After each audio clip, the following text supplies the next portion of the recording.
Olá pessoal, bom dia, boa tarde, boa noite a todos.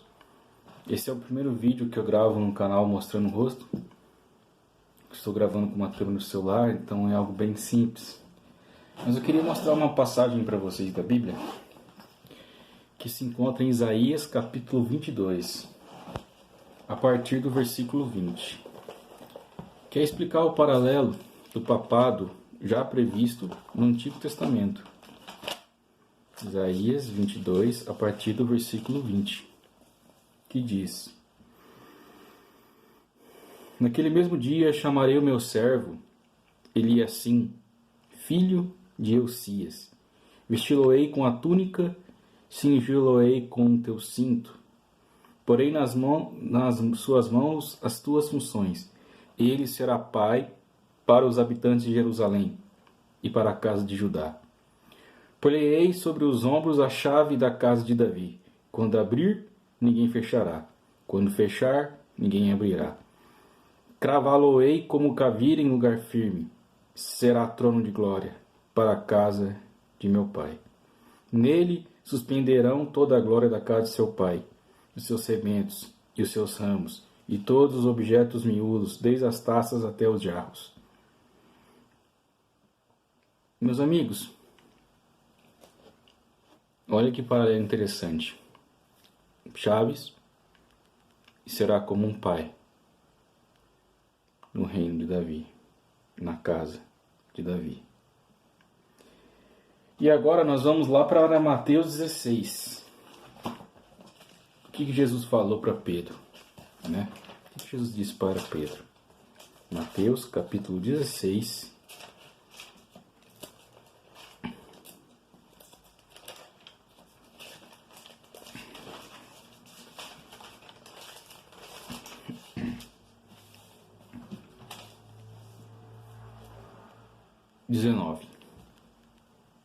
Eu te darei as chaves dos reinos dos céus. O que ligares na terra será ligado no céu. O que desligares na terra será desligado nos céus. Chaves, ligar e desligar. E Jesus, a gente percebe ao longo das Sagradas Escrituras que Jesus trata Pedro de uma maneira especial. No momento da transfiguração, Pedro estava lá. Depois da ressurreição, é diante de Pedro que Jesus fala: Simão, tu me amas? Apacenta meus cordeiros, apacenta as minhas ovelhas. E por que isso? Porque Pedro tinha negado Jesus 3 vezes. Era necessário reparar essa negação, afirmando 3 vezes que ama o Senhor.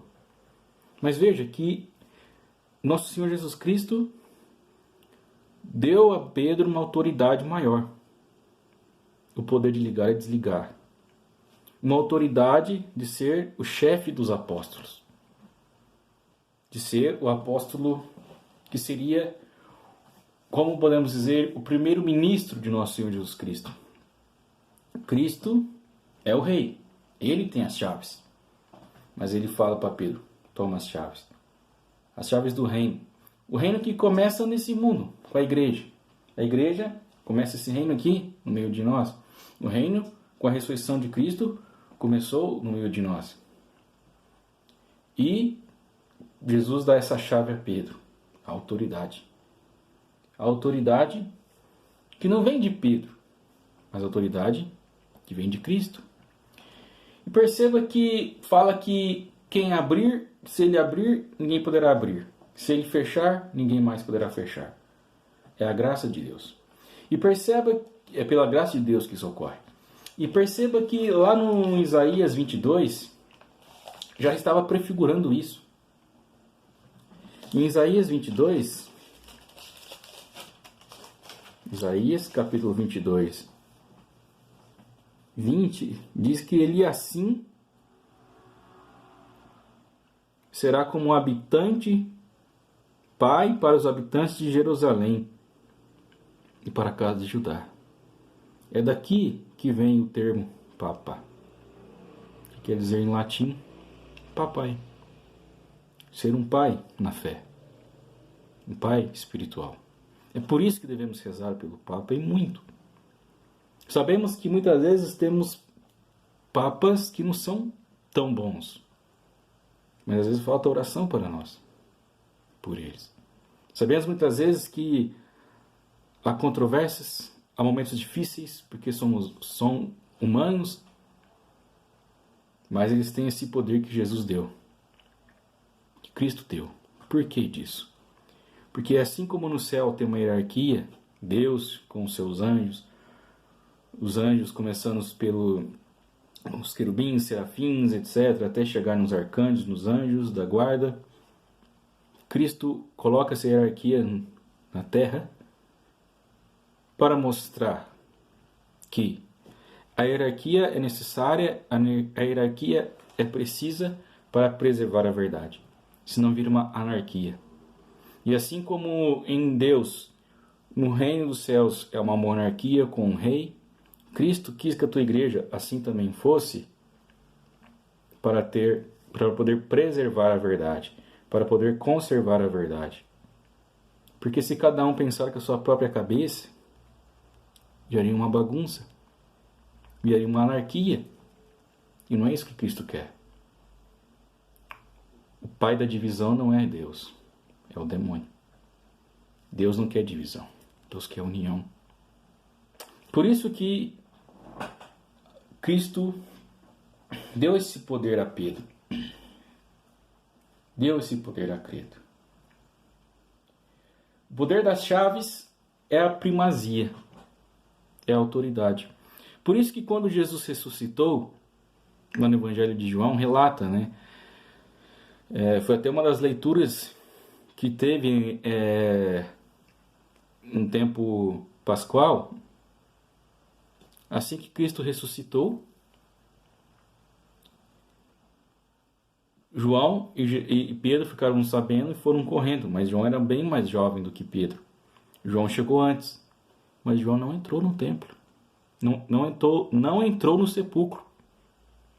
Ele olhou, esperou Pedro chegar, Pedro entrou. A primeira pregação, o primeiro pregador após Pentecostes, Pedro. Quem inaugurou o concílio de Jerusalém, lá em Atos dos Apóstolos? Pedro. Quem fundou a comunidade de Roma junto com Paulo? Pedro. Quem Jesus falou, apacenta meus cordeiros? Ou seja, Jesus, sendo bom pastor, fala, olha, as ovelhas agora são suas, eu estou indo para o Pai, apacenta. Você vai ser o pastor. Pedro. Foi para Pedro. Devemos rezar pelo Papa. E por nossos bispos, por nossos sacerdotes, para que sejam bons pastores para a igreja. É algo instituído desde a antiga aliança.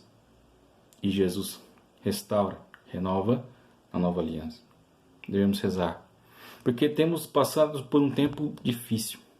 Temos passado por um tempo com muitas ideias tortas no mundo. Ideias progressistas. Ideias que muitas vezes seduzem a muitas pessoas. Devemos rezar. Pôr os joelhos no chão mesmo. Pelos nossos sacerdotes, pelas vocações, pelos nossos padres, pelos nossos bispos. E em especial pelo nosso Santo Padre, pelo nosso Pai na fé. Pai espiritual. O Papa. Cristo instituiu. Devemos rezar. Porque é algo sagrado. Jesus instituiu. E lá em Mateus 16 ele falou que as portas do inferno não prevaleceriam. Um versículo antes desse Mateus 16, 19. Lá em Mateus 16, 18. As portas do inferno não vão vencer. Devemos ficar firmes. Junto à barca de Pedro. Que é nessa barca que Jesus subiu. É nessa barca que Jesus acalmou as tempestades. Pode vir as tempestades. Mas na hora certa o Senhor acalma. E Deus só permite o mal na nossa vida, seja para a igreja ou para cada um de nós, para tirar algo bom melhor. Um bem maior depois. Que possamos rezar mais. E sermos mais fiéis a Deus e à Santa Igreja. Amém.